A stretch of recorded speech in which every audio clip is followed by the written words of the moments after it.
Good morning students. Evolution அப்படின்ற topic பார்த்துட்ருக்கோம். Previous செஷனில் புரோட்டோபயான்ஸ் பற்றி பார்த்தோம். யூரே மில்லரோட எக்ஸ்பெரிமெண்ட் பற்றி பார்த்தோம். இந்த செஷனில் கம்பேரட்டிவ் அனாட்டமி பற்றி பார்க்க போகிறோம். ஓகேங்களா? Then anatomy means what? The term anatomy is Greek in origin. It takes its root from ana and tome. Ana means up, tome mean cutting. சரிங்களா? Then the anatomy is the science of physical structure of an animal or plant studied by dissection. So anatomy means what அப்படின்னா ஒரு internal ஆர்கன்ஸோட ஸ்ட்ரக்சரை பற்றி படிக்கிறது தான் என்னது anatomy. ஓகேங்களா? இப்போ கம்பேரட்டிவ் அனாட்டமி பார்க்க போகிறோம். ஒரு ஸ்பீசிஸ்க்கும் இன்னொரு ஸ்பீசிஸ்க்கும் ஸ்ட்ரக்சர் வைஸ் ஆர்கன் வைஸ் என்ன ரிலேஷன்ஷிப் இருக்குது அப்படின்றத பற்றி படிக்க போகிறோம். பாருங்கள், evidences from comparative anatomy. Similarity in structure between groups of organisms are accepted as indicators of relationship.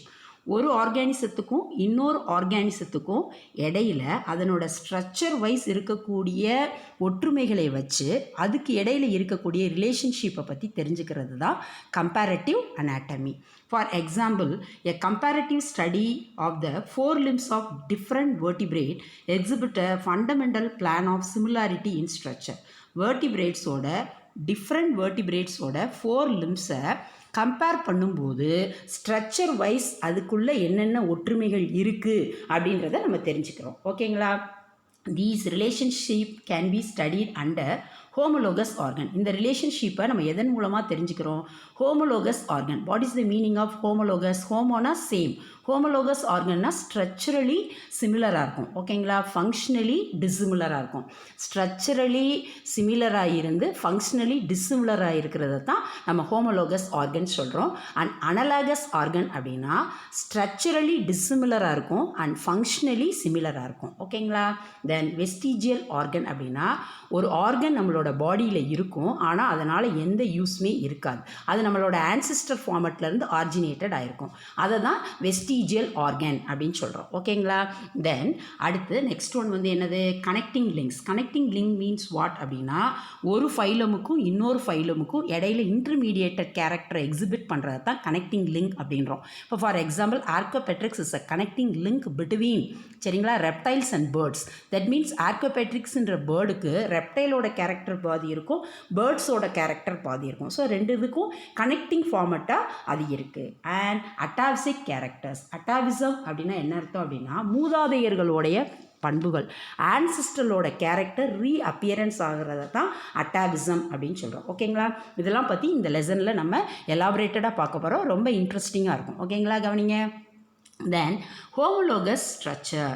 Homologous in vertebrates, comparative anatomical studies reveal a basic plan in various structures such as 4 limbs and kind limb. That means vertebrates la 4 limbs and kind limbs, the different vertebrateோட 4 limbஸையும் kind லிம்ஸையும் எடுத்து பார்த்தோம்னா அதனோட structure பூராமே சிமிலராக இருக்கும். For example, இப்போ நம்மளோட ஹேண்ட் அதில் பார்த்தீங்கன்னா ஹியூமஸ் இருக்கும், ரேடியஸ் அல்னா இருக்கும், கார்பல்ஸ் இருக்கும், மெட்டா கார்பல்ஸ் இருக்கும் அண்டு பேலஞ்சஸ் இருக்கும்.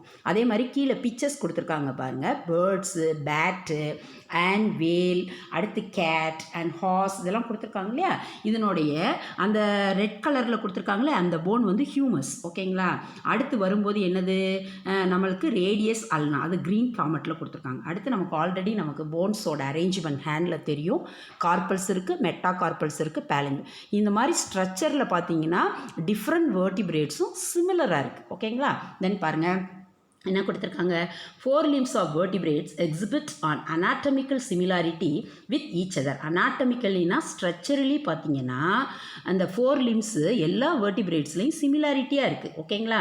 with each other and it is made up of similar bones such as humerus, radius, ulna, carpals, metacarpals and phalanges. ஓகேங்களா? ஆனால் ஸ்ட்ரக்சரலி இவங்க எப்படி இருக்காங்க? சிமிலராக இருக்காங்க. ஆனால் ஃபங்க்ஷனலி டிஸ்சிமிலராக இருக்காங்க. என்ன காரணம்? இப்போ ஃபார் எக்ஸாம்பிள், இப்போ பேர்ட்ஸ் அப்படின்னா அதனுடைய 4 limbs விங்ஸாக மாடிஃபைட் ஆயிடுச்சு, அது பறக்கிறதுக்கு உதவுது. ஓகேங்களா? இப்போ ஹார்ஸ் அப்படின்னா அதனுடைய 4 limbs கேலப், வேகமாக ஓடுறதுக்கு உதவும். இது வேல் அப்படின்னா அதனுடைய 4 limbsல இதே ஸ்ட்ரக்சர் தான் இருக்குது, ஆனால் அது ஸ்விம் பண்ணுறதுக்கு வாட்டரில் மூவ் பண்ணுறதுக்கு என்ன பண்ணுது உதவுது. நம்மளோட 4 லிம்பான ஹேண்ட் நம்மளோட டிஃப்ரெண்ட் ஆக்டிவிட்டீஸ்க்கு உதவுது. So structurally similar and functionally dissimilar. That organism is called as what? Homologous. Okay, then it's otherwise called as the divergent evolution. இந்த ஃபார்மட்டை இன்னொரு நேம் சொல்கிறோம், அதுதான் என்னது? Divergent evolution. எக்ஸாம்லலாம் டைவர்ஜென்ட் எவல்யூஷன் மீன்ஸ் அப்படின்னு கேட்டாங்கன்னா நம்ம ஹோமோலோகஸ் ஸ்ட்ரக்சரை வந்து என்ன பண்ணணும்? எக்ஸ்பிளைன் பண்ணணும். ஓகேங்களா? தென் அடுத்து பாருங்கள். Similarly, the thorn of Bougainvillea and the dendrils of Curcupita and Pisum sativum represents the homology. இப்போ நம்ம வந்து அனிமல்ஸில் எக்ஸாம்பிள் பார்த்தோம். இப்போ பிளான்ட்டில் பார்த்தீங்கன்னா பொகைன்வேலியானா உங்களுக்கு தெரியும், காகிதப்பூ. அண்ட் டென்ட்ரல்ஸ் ஆஃப் குர்க்குபிட்டாவிலே நிறைய வெரைட்டி இருக்குது. இங்கே சொல்கிறது வந்து சுரைக்காய். அண்ட் பைசம் சாட்டிவம் பட்டாணி. இதில் இருக்கக்கூடிய எல்லா ஸ்ட்ரக்சருமே சிமிலராக இருக்குது, சரிங்களா? ஆனால் அதனுடைய ரோல் வந்து வேரி ஆகுது. பொகைன்வேலியாவில் இருக்கக்கூடிய தான் வந்து என்ன பண்ணுது? அந்த முற்கள் அது அனிமல்ஸ் வந்து சாப்பிடாம இருக்கிறதுக்காக அது மாடிஃபை ஆயிருக்கு. அடுத்து குர்க்குபிட்டாவிலையும் பைசை சட்டிவிலையும் இருக்கக்கூடிய அந்த டென்ட்ரில்ஸ் வந்து அது இன்னொரு கொடி பற்றி அது வந்து படறதுக்கு அது வந்து என்ன பண்ணுது? உதவுது. ஸோ இதனுடைய ஆர்ஜின்ஸ் அந்த தான்ஸ் அண்ட் டென்ட்ரில்ஸ் எல்லாம் வந்து சிமிலர் ஆர்ஜின் ஆகுது. ஆனால் இது என்னுடைய வேலைகள் வந்து என்ன பண்ணுது? வேறுபடுது. The thorn in former is used as the defence mechanism from crossing animal. அப்படின்னா தான்னா என்னது? முள். ஃபார்மர் இஸ் யூஸ்ட் அப்படின்னா பொகைன்வேலியாவில் defence mechanism from crossing animal. Cross பண்ணக்கூடிய அனிமல்ஸ்லேருந்து பாதுகாக்கிறதுக்காக அதில் அந்த அமைப்பு இருக்குது. And the tendrils of the latter is use as the support for climbing. அடுத்து வர குர்க்குபிட்டாவிலையும் பைசோம் சட்டைவம்லையும் அது படறதுக்கு அது வந்து என்ன பண்ணுது? உதவுது. ஸோ ஸ்ட்ரக்சரலி சிமிலராக இருக்குது, ஃபங்க்ஷனலி டிஸ்சிமிலராக இருக்குது. இதைத்தான் நம்ம வந்து ஹோமோலாகஸ் அப்படின்றோம். It otherwise called as the divergent. Okay, then next one, analogous structure. What is the meaning of analogous? Organs having different structural pattern but similar function. Structurally வந்து எப்படி இருக்குது? டிஃப்ரெண்ட்டாக இருக்குது. ஆனால் ஃபங்க்ஷனலி வந்து என்ன பண்ணும் அப்படின்னா சிமிலராக இருக்கும். அதை தான் நம்ம அனலாகஸ்ன்னு சொல்கிறோம். For example, the wings of birds and insects. இப்போ பாருங்கள், இந்த பிக்சர் பாருங்கள். பேர்ட்ஸோட விங்ஸ் எப்படி இருக்குது அண்ட் இன்செக்ட்ஸோட விங்ஸ் எப்படி இருக்குது? இது ரெண்டுமே அமைப்பு ரீதியாக பார்த்தா வேறு மாதிரி இருக்குது. ஆனால் பறக்கக்கூடிய ஒரே வேலையை தான் செய்யுது. So structurally different and functionally same. That is called as the analogous organ. Okay, then perform the same function of flight, that being about the convergent evolution. So analogous evolution structure, it otherwise called as the convergent. இப்போ homologous divergent சொன்னோம் இல்லையா, அதே மாதிரி analogous நம்ம convergent evolution அப்படின்னு சொல்கிறோம். ஓகேங்களா? தென் பாருங்கள், other example of analogous organ include the eyes of the octopus and of the mammals. ஆக்டோபஸோட ஐயும் மேமலோட ஐயும். ஓகேங்களா? ஸ்ட்ரக்சரில் வித்தியாசமாக இருந்தாலும் பார்க்குறது அப்படின்ற ஒரே வேலையை வந்து என்ன பண்ணுது? செய்யுது. And the flippers of penguins and dolphins. பென்குயினோட ஃப்ளிப்பர்ஸும் டால்ஃபினோட ஃப்ளிப்பர்ஸும் வேரி ஆகும். ஆனால் அது வந்து என்ன பண்ணுது? ரெண்டுமே ஸ்விம் பண்ணக்கூடிய ரோலை தான் வந்து என்ன பண்ணுது? செய்யுது. ஓகேங்களா? So structurally dissimilar and functionally similar. அதை தான் நம்ம அனலாகஸ் ஆர் கன்வர்ஜென்ட் எவல்யூஷன் அப்படின்னு சொல்கிறோம். இதில் பிளான்ட்ஸில் எக்ஸாம்பிள் பாருங்கள். Root modification in sweet potato. Sweet பொட்டேட்டோனா நமக்கு தெரியும், சர்க்கரை வெள்ளிக்கிழங்கு. அது வந்து ரூட்டோட மாடிஃபிகேஷன். ஓகேங்களா? அந்த வேரில் ஏற்படக்கூடிய மாற்றத்தினால அது ஃபுட்டு அதில் சேர்த்து வைக்குது. இப்போ பொட்டேட்டோனா நமக்கு தெரியும், அது ஸ்டெம்மோட மாடிஃபிகேஷன். ஸோ இது ரெண்டுமே வேறு வேறு ஸ்ட்ரக்சராக இருக்குது. ஆனால் ஃபங்க்ஷன்னு பார்த்தோம் அப்படின்னா இதை ஃபுட்டை தான் என்ன பண்ணுது? ஸ்டோர் பண்ணி வைக்குது. ஓகேங்களா? Then root modification in sweet potato and stem modification in potato, sweet potato and the stem modification in potato are considered as the analogous organ. Both of these plants have a common function of storage of food. Okay, then அடுத்து vestigial organ. What is the meaning of vestigial organ அப்படின்னா இது வந்து என்னது? இன் தமிழ் இதை எச்ச உறுப்புக்கள் அப்படின்னு சொல்லுவாங்க. இந்த ஆர்கன் இருந்தும் அதனால் எந்த ரோலும் கிடையாது. ஆன்சிஸ்ட்ரல் ஃபார்மட்டில் அது ஃபங்க்ஷன் பண்ணியிருக்கும். இப்போ அது வந்து நான் ஃபங்க்ஷனலாக இருக்கும். That is called as the vestigial organ. இதே மாதிரி ஹியூமன் பீயிங்ஸில் நிறைய வெஸ்டிஜியல் ஆர்கன்ஸ் இருக்குது. ஓகேங்களா? பாருங்கள், structure of that are of no use to the possessor. இப்போதைக்கு அதனால எந்த யூஸும் இருக்காது. And are not necessary for their extinction and are call the vestigial organ. இப்போ நம்ம உயிர் வாழ்கிறதுக்கு இந்த ஆர்கன்னால எந்த யூஸும் இல்லை. அதைத்தான் நம்ம வெஸ்டிஜியல் ஆர்கன்ஸ் சொல்கிறோம். Vestigial organs may be considered as remnants of the structure. அப்படின்னா உறுப்புகளினுடைய மீதம் இல்லைன்னா எச்ச உறுப்பு அப்படின்னு சொல்லலாம். Which were well develop and function in the ancestor. இந்த வெஸ்டிஜியல் ஆர்கன் நம்மளுடைய மூதாதையர்களில் வந்து நல்ல வேலை செஞ்சுருக்கோம். அடுத்து நாள்பட உணவு பழக்க வழக்கங்களில் மாற்றம் ஏற்படும் போது அது வந்து அட்ரோபி ஆகி நான் ஃபங்க்ஷனலாக மாறிடுது. அதுக்கு ஒரு எக்ஸாம்பிள் கொடுத்துருக்காங்க பாருங்கள். but disappeared in course of evolution due to their non-utilization. ஒரு பர்டிகுலர் ஆர்கனையோ ஒரு உறுப்பையோ பயன்படுத்தாமல் பல தலைமுறைகள் வரும்போது அது வந்து என்ன பண்ணிடுது, நான் ஃபங்க்ஷனலாக மாறிடுது. Then human appendix is the remnant of the caecum which is the functional in the digestive tract of herbivorous animal like rabbit. இப்போ ஹெர்பிவோரஸ் அனிமல்னால் நமக்கு தெரியும் plant eating animal. For example ரேபிட்டில் பார்த்தீங்கன்னா அது டைரெக்டாக பிளான்ட்லேருந்து செல்லுலோஸ் ஃபார்மட் ரிச் இருக்கக்கூடியதை டைரெக்டாக கன்சியூம் பண்ணுறதுனால அந்த செல்லுலோஸை ஸ்ப்ளிட் பண்ணுறதுக்காக சீக்கம் வந்து என்ன பண்ணுது, உதவுது. அதில் பாக்டீரியா இருக்குது, ஆல்ரெடி நமக்கு தெரியும். அதனால் அது என்னது, அதில் சீக்கம் வந்து வெல் டெவலப் ஆகி ஃபங்க்ஷன் ஆகிட்டுருக்கு. தென் நம்ம வந்து என்ன பண்ணுறோம், செல்லுலோஸ் ஃபார்மட் ரிச் இல்லாமல் லெஸ் செல்லுலோஸ் கண்டென்ட்டை வந்து எடுத்துக்கிறோம். அதனால் என்ன ஆகுது, நாளடைவில் அந்த சீக்கம் வந்து அட்ரோபி ஆகி அது வந்து என்ன பண்ணிடுது, நான் ஃபங்க்ஷனலாக மாறிடுது. பாருங்களேன், ஹியூமன் அப்பெண்டிக்ஸ்னால் என்ன அர்த்தம், நம்மளுடைய லார்ஜ் இன்டெஸ்டைன் இருக்குது இல்லையா, அந்த இடத்துல ப்ரெசென்ட் ஆகிருக்கக்கூடியது தான் ஒரு வெஸ்டீஜ் ஆர்கன். அதைத்தான் நம்ம வந்து என்ன சொல்கிறோம், அப்பெண்டிக்ஸ் சொல்கிறோம். Human appendix is the remnants of the caecum which is the functional in the digestive tract of herbivorous animal like rabbit. Cellulose digestion takes place in the caecum of this animal. ரேபிட்டோட சீக்கத்தில் இந்த cellulose digestion occur ஆகுது. Due to the changes in the diet containing less cellulose. நாள்பட இந்த மனித இனத்தில் cellulose எல்லாமே நம்ம ப்ராப்பராக குக் பண்ணி சாப்பிட்றதுனால செல்லுலோஸோட அளவு குறைகிறதுனால இந்த சீக்கமாக நம்ம ரொம்ப நாள் வந்து என்ன பண்ணுறதில்ல, பயன்படுத்தாமல் போக போக அது நான் ஃபங்க்ஷனலாக என்ன பண்ணிடுது, மாறிடுது. Then and it is reduced to the vermiform appendix. அது நாளடைவில் குறுகி ஒரு சின்ன வால் மாதிரி மாறிடுது. இதைத்தான் குடல் வால் அப்படின்னு சொல்கிறாங்க. Which is vestigial other example of the இது ஒரு முக்கியமான எக்ஸாம்பிள். அடுத்த வெஸ்டிஜியல் ஆர்கன் இன் ஹியூமன் பீயிங்ஸ்க்கு நம்ம என்ன சொல்லலாம் அப்படின்னா காக்கிஸ் சொல்லலாம். காக்கிஸ்னால் நமக்கு தெரியும், நம்மளோட வெர்டிபிரல் காலமில் cervical, thoracic, lumbar, sacral, coccyx, அந்த ஃபைனலாக வெர்டிபிரல் காலம் எண்டிங் ஆகும்போது ஒரு கேர்விங் ஃபார்மட் மாதிரி இருக்கும், அதுதான் காக்கிச். ஓகேங்களா, அது நமக்கு வந்து என்னது இப்போ வெஸ்டீஜாக இருக்குது. தென் அடுத்து விஸ்டம் டீத், அறிவு பற்கள் அப்படின்னு சொல்லுவாங்க, அதுவும் வெஸ்டீஜ் தான். இயர் மசில்ஸு அண்ட் பாடியில் சரௌண்ட் பண்ணி இருக்கக்கூடிய ஹேர்ஸ் அண்ட் மேமே இன் மேலில் இருக்கக்கூடிய mammae and nictitating membrane of the eye, இதெல்லாம் other examples of the vestigial organ. இந்த மாதிரி ஹியூமன் பீயிங்கோட பாடியில் நிறைய வெஸ்டீஜியல் ஆர்கன்ஸ் இருக்குது. ஆன்சிஸ்ட்ரல் ஃபார்மட்டில் ஃபங்க்ஷன் ஆகிட்டு இருக்கும். நிறைய எவல்யூஷனரி சேஞ்சஸ்னால நமக்கு வரும்போது அது நான் ஃபங்க்ஷனலாக மாறிடுது. அந்த ஆர்கன் இல்லை அப்படின்னாலும் அதனால் எந்த விதமான எஃபெக்டும் ஏற்பட போகிறது இல்லை. அதை தான் நம்ம வெஸ்டீஜியல் ஆர்கன் சொல்கிறோம். நெக்ஸ்ட் பாருங்கள், connecting link. Already I told it. Connecting link means what அப்படின்னா ஒரு ஃபைலத்தையும் இன்னொரு ஃபைலத்தையும் கனெக்ட் பண்ணக்கூடியதை தான். இதனோட கேரக்டர் பாதி இருக்கும், இதனோட கேரக்டர் பாதி இருக்கும். அதை தான் நம்ம கனெக்டிங் லிங்க் அப்படின்னு சொல்கிறோம். ஓகேங்களா, எஸ். இதில் the organism which possess the characters of two different groups, transitional stages, இடைநிலை. டிரான்சிஷன் மீன்ஸ் வாட், இடைநிலை. இதில் இருக்கக்கூடிய கேரக்டர் பாதி இருக்கும், இதில் இருக்கக்கூடிய கேரக்டர் பாதி இருக்கும். Or call the connecting link. Example Peripatus, connecting link between Annelida and Arthropoda. Annelida அப்படின்னா நமக்கு தெரியும் எர்த்துவாம், அந்த கேட்டகரி வர்றது. ஆர்த்ரோபோடானா கணுக்காளிகள், cockroach.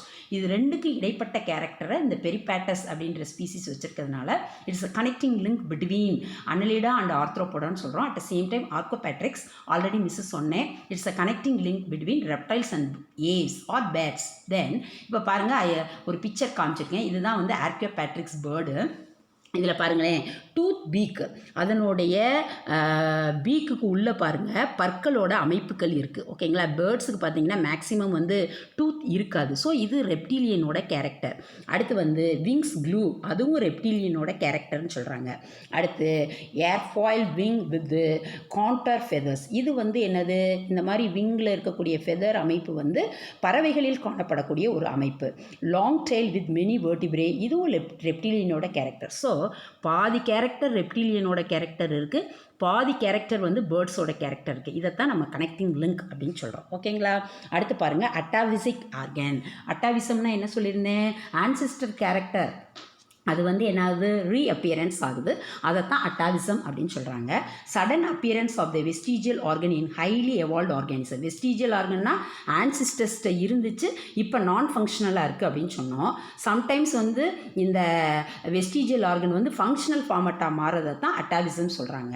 Evolved organism is called அட்டாவிசிக் organ. Example, presence of tail in a human baby is on a அட்டாவிசிக் organ. அதாவது human பேபியோட பாடியில் லைக்காக டெய்ல் லைக் ஃபார்மட் வந்து ஆரிஜினேட் ஆகுறத அட்டாவிசிக் ஆர்கன்ஸுக்கு ஒரு வெரி குட் எக்ஸாம்பிளாக சொல்கிறாங்க. அது வந்து கருவில் வளரும்போது அதில் வால் இருக்கிற மாதிரி ஒரு அப்பியரன்ஸ் வந்து என்ன ஆகுது, கிரியேட் ஆகுது. அதை தான் அட்டாவிசிக் கேரக்டர்ஸ் அப்படின்னு சொல்கிறாங்க. ஓகேங்களா? தென் அடுத்து நெக்ஸ்ட் ஒன் பாருங்கள், embryological evidences. Embryology means what அப்படின்னா, ஒரு எம்ப்ரியோ வந்து எக்கில் இருந்து எப்படி வந்து ஃபுல் ஃபார்மட்டில் டெவலப் ஆகுது, அதைத்தான் எம்ப்ரியாலஜி அப்படின்னு சொல்கிறோம். Embryology deals with the study of development of individual from the egg to the adult. முட்டையிலிருந்து எப்படி அடல்ட் ஸ்டேஜ் வரைக்கும் கருவினுடைய வளர்ச்சி இருக்குது அதை பற்றி படிக்கக்கூடிய பிரான்ச்சுக்கு பேர் தான் embryology. Okay, a detailed study of the embryonic development of different forms make us to think that there is a close resemblance during the development.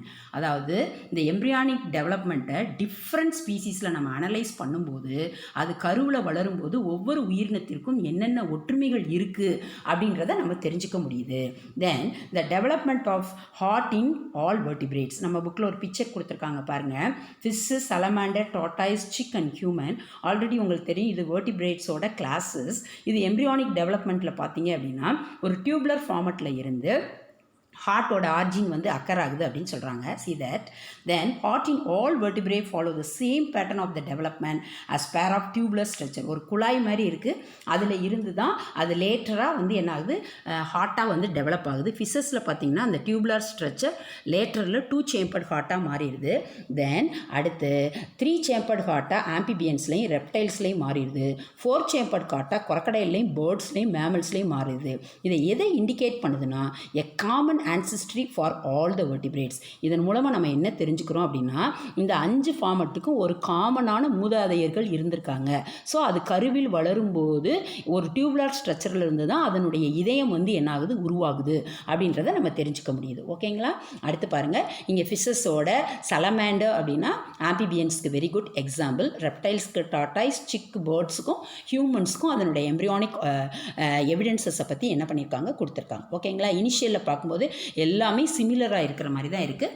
லேட்டராக போகும்போது அதனுடைய ஸ்ட்ரக்சரில் என்ன ஆகுது, வேரி ஆகுது. Okay, then hence scientists in the 19th century concluded that higher animals during their embryonic development passes through the stages of lower animals. That means what அப்படின்னா higher animals அதனுடைய கரு வளர்ச்சியின் போது அதனுடைய ஆன்சிஸ்ட்ரல் ஆர் லோயர் ஃபார்மட்டில் இருக்கக்கூடிய ரிசம்பிளன்ஸில் தான் develop ஆகி வந்திருக்காங்க அப்படின்றத என்ன பண்ணுறாங்க இந்த 19th செஞ்சுரியில் வந்த சயின்டிஸ்ட் வந்து என்ன பண்ணுறாங்க சொல்கிறாங்க. ஓகேங்களா?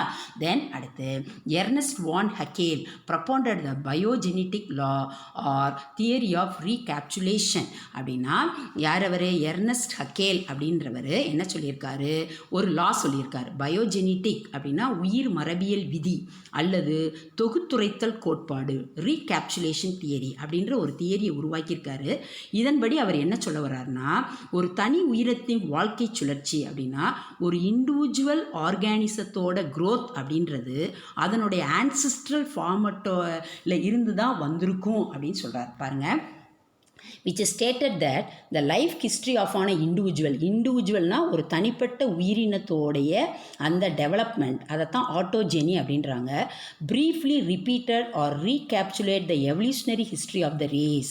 எவல்யூஷனரி ஹிஸ்ட்ரினா பரிணாமத்தில் அதனுடைய மூதாதையர்களில் இருந்து தான் இதனுடைய டெவலப்மெண்ட் இருக்கும் அப்படின்றத சொல்கிறாங்க. என்ன சொல்கிறாங்க, ஒரு தனி உயிரின் கரு வளர்ச்சி அதன் இன வரலாற்றை தொகுத்துரைக்கிறது, அதைத்தான் ஆண்டோஜெனி அப்படின்றாங்க.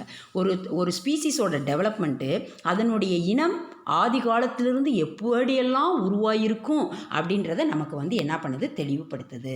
That is ontogeny recapitulate the phylogeny. ஆட்டோஜெனினா இண்டிவிஜுவல் ஸ்பீசிஸோட டெவலப்மெண்ட், ஃபைலோஜெனினா அது எந்தெந்த ஆன்சிஸ்டர் ஃபார்மெட்டில் இருந்தெல்லாம் வந்திருக்கும் அப்படின்றத குறிக்கிறது தான் வந்து என்னது, ஃபைலோஜெனி. ஓகே, இந்த embryonic stages of higher animal resembles the adult stage of its ஆன்சிஸ்டர்.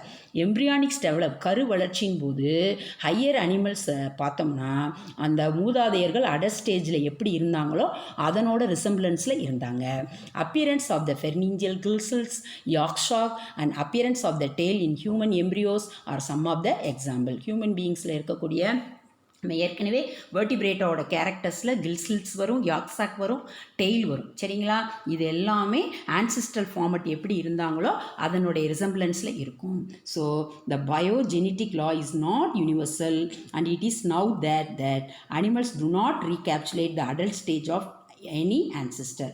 இப்போ என்ன சொல்கிறாங்க அப்படின்னா, இந்த பயோஜெனட்டிக் லா அப்படின்றது எல்லா உயிரினங்களினுடைய கரு வளர்ச்சியிலும் பொதுவானதாக இல்லை. சில உயிரினங்களில் இதில் மாற்றம் வர்றதுக்கு வாய்ப்பு இருக்குது. இனிஷியல் ஸ்டேஜில் வேணால் மூதாதையர்கள் மாதிரி அது டெவலப் ஆகி வரலாமே ஒழிய அடல்ட் ஸ்டேஜில் அது வரும்போது அது முற்றிலும் வித்தியாசமானதாக இருக்குது. ஸோ எல்லாத்துக்கும் இது வந்து என்ன பண்ணாது, பொருந்தாது அப்படின்னு சொல்லிட்டாங்க. ஓகேங்களா, என்ன சொல்லிட்டுருக்கேன் அப்படின்றது உங்களுக்கு கிளியராக இருக்குன்னு நினைக்கிறேன். The biogenetic law is not universal. That means எல்லா உயிரினங்களுக்கும் இது பொருந்தாது. சில விலங்குகளினுடைய எம்பிரியாலஜிக்கல் டெவலப்மெண்ட்டை அதனுடைய ஆன்சிஸ்ட்ரல் ஃபார்மட்டோட இருக்கிற மாதிரி இருந்தாலும் ஆனால் அதனோட அடல்ட் ஸ்டேஜில் வெளியில் வரும்போது அதை வந்து என்ன பண்ணாது, ரிசம்பிள் பண்ணாது.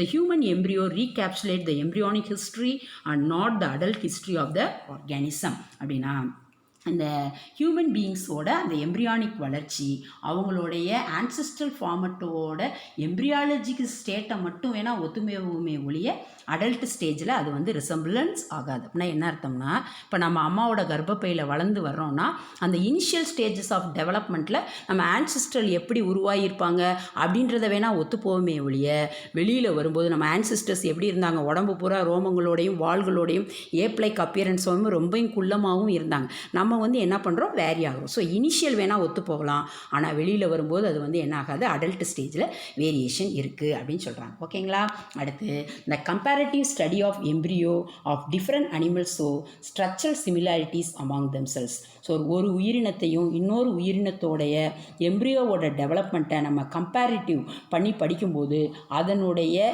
எம்ப்ரியோ டெவலப்மெண்ட்டை ஸ்ட்ரக்சரில் என்னென்ன ஒற்றுமைகள்லாம் இருக்குது அப்படின்றத நம்ம தெரிஞ்சுக்கலாம். இந்த embryo of fish, salamander, tortoise, chick and human state life as a single cell. எல்லா வெர்டிபிரேட்ஸும் இனிஷியலில் ஒரு சிங்கிள் செல் ஜைகோட்டாக ஸ்டார்ட் ஆகி அடுத்து வந்து சிங்கிள் செல், அடுத்து 2 ஃபியூசாய்ஸ் ஜைகோட், அடுத்து நிறைய மாற்றங்கள், கிளீவேஜ் பிளவி பெறுகள், அடுத்து வந்து பிளாஸ்டுலா, கேஸ்ட்ருலா, அடுத்து ஃபைனலி வந்து 3 ஜெர்ம் லேயர்ஸ் இருக்கக்கூடிய ட்ரிப்ளோபிளாஸ்டிக். ஸோ இந்த ஸ்டேஜஸ் எல்லாமே எல்லா உயிரினங்களுக்கும் வந்து என்ன பண்ணுது, ஒத்து போகுது.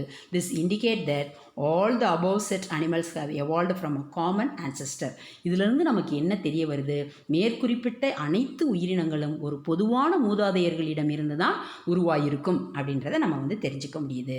Finally molecular evidences. That means what அப்படின்னா, மாலிகுலார் எவல்யூஷன் அப்படின்னா மூலக்கூறு பரிணாமத்தை பற்றிய மூலக்கூறு உயிரியல் என்ன சொல்லுது, is the process of changes in the sequence composition of molecules such as DNA, RNA and protein across the generation. அதாவது புரோட்டீன், டிஎன்ஏ அண்டு ஆர்என்ஏ இதெல்லாம் அடுத்த ஜென்ரேஷனுக்கு போகும்போது அதில் லிட்டில் பிட் சேஞ்சஸ் வந்து என்ன ஆகுது, அக்கர் ஆகுது. அடுத்தடுத்த தலைமுறைகளுக்கு போகும்போது டிஎன்ஏ, ஆர்என்ஏ, புரோட்டீன் இதில் எல்லாம் இதனுடைய ஸ்ட்ரக்சரல் சீக்வென்ஸ்லாம் சின்ன மாற்றங்கள் வந்து ஏற்படுது. இதை நம்ம மாலிகுலார் எவல்யூஷன் மூலமாக என்ன பண்ணிக்கிறோம், தெரிஞ்சுக்கிறோம். ஓகேங்களா, அடுத்து பாருங்கள்.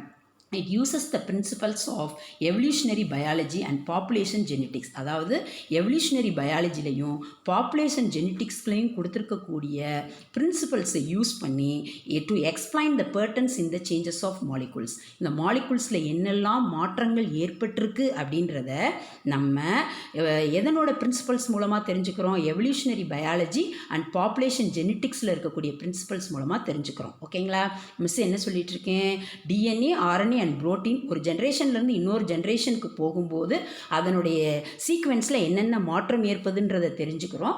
ரெண்டாவது வந்து என்ன தெரிஞ்சுக்கிறோம் அப்படின்னா, இந்த எவல்யூஷனரி பயாலஜிலையும் பாப்புலேஷன் ஜெனட்டிக்லையும் இருக்கக்கூடிய பிரின்சிபல்ஸை வச்சு நம்ம என்ன பண்ணுறோம், இந்த இதில் என்னென்ன மாற்றம் ஏற்பட்டிருக்கு மூலக்கூறில் அப்படின்றத நம்மளால் அண்டர்ஸ்டாண்ட் பண்ண முடியுது, எக்ஸ்பிளைன் பண்ண முடியுது. One of the most useful advancement in the development of molecular biology is protein and other molecules that control the life processes. இந்த மூலக்கூறு உயிரியல் அப்படின்னு சொல்கிறோம் இல்லையா, அந்த பரிணாமத்தில் இதன் மூலமாக நம்ம என்ன முக்கியமாக தெரிஞ்சுக்கிறோன்னா, புரோட்டீன் அண்ட் அதர் மாலிகுல்ஸ் வந்து ஹியூமன் பீயிங்ஸோட லைஃப் ப்ராசஸை எப்படி வந்து அதனோட கண்ட்ரோலில் வச்சிருக்கு அப்படின்றத தெரிஞ்சுக்கிற முடியுது. சரிங்களா? கட்டுப்படுத்தும் பொருளாக புரதங்களும் பிற மூலக்கூறுகளும் வந்து என்ன பண்ணுது, செயல்படுது அப்படின்னு சொல்கிறாங்க. ஓகேங்களா? அடுத்து ஃபைனலி என்ன சொல்கிறாங்க, a slight changes that occurs over time in these conserved molecules are often called molecular clocks. அதனுடைய லைஃப் டைமிங்கில் காலப்போக்கில் அதில் ஏதாவது மூலக்கூறுகளில் மாற்றம் ஏற்பட்டுச்சு அப்படின்னா அந்த மூலக்கூறுகளை நம்ம என்ன சொல்கிறோம், மாலிகுலார் கிளாக்ஸ் அப்படின்னு சொல்கிறோம். Molecules that have been used to study the evolution, அதாவது இந்த மாலிகுல்ஸை வச்சு எவல்யூஷனரியில் அது எப்படி இருக்கும், என்னென்ன சேஞ்சஸ் அக்கராக இருக்குது அப்படின்றத நம்ம தெரிஞ்சுக்க முடியுது. எந்தெந்த மாலிகுல்ஸை வச்சு நம்ம எவல்யூஷனரியை ஸ்டடி பண்ணுறோம் அப்படின்னா சைட்டோக்ரோம் சி அண்டு ஆர்ஆர்என்ஏ. இந்த சைட்டோக்ரோம் சி வந்து ரெஸ்பிரேட்டரி பாத்வே அனலைஸ் பண்ணுறதுக்கும், தென் ஆர்ஆர்என்ஏ புரோட்டீன் சிந்தசிஸ்க்கு உதவுது. ஸோ இந்த மாலிகுலர் எவிடென்சஸ்னால் nothing but DNA, RNA, protein அதில் என்னென்ன சேஞ்சஸ் நடந்திருக்கும் அப்படின்றதையும் அதை பற்றி நம்ம வந்து இந்த சர்டைன் ஃபார்மட்டோட பிரின்சிபல்ஸ் மூலமாகவும் தெரிஞ்சுக்கிறோம். அடுத்து இந்த புரோட்டீன்ஸ் அண்ட் அதர் மாலிகுல்ஸ் வந்து லைஃப் ப்ராசஸை கண்ட்ரோல் பண்ணுறதுல என்ன இம்பார்ட்டண்டான ரோல் ப்ளே பண்ணியிருக்கு அப்படின்னும், அண்ட் காலப்போக்கில் எவல்யூஷனரி சேஞ்சஸில் இதில் ஏதாவது மாற்றம் ஏற்பட்டால் அந்த மாலிகுல்ஸை நம்ம மாலிகுலர் கிளாக் அப்படின்னு சொல்கிறோம். ஸோ மாலிகுல்ஸ் வந்து எவல்யூஷனரி சிக்னிஃபிகன்ஸில் என்னென்ன மூலக்கூறுகள் மூலமாக நம்ம இந்த பரிணாம மாற்றத்தை தெரிஞ்சுக்க முடியுது அப்படின்னா that is called as the cytochrome C and என்னது ஆர்ஆர்என்ஏ. ஸோ ஸ்டூடெண்ட்ஸ், இன்றைக்கி கிளாஸில் நம்ம வந்து ஹோமோலோகஸ் ஆர்கன்னா என்ன, அனலாகஸ் ஆர்கன்னா என்ன, தென் அடுத்து வெஸ்டிஜியல் ஆர்கன்னா என்ன, connecting links, atavism character, autogeny recapitulate the phylogeny, then finally molecular evidences பற்றி பார்த்துருக்கோம். ஓகேங்களா? Thank you students.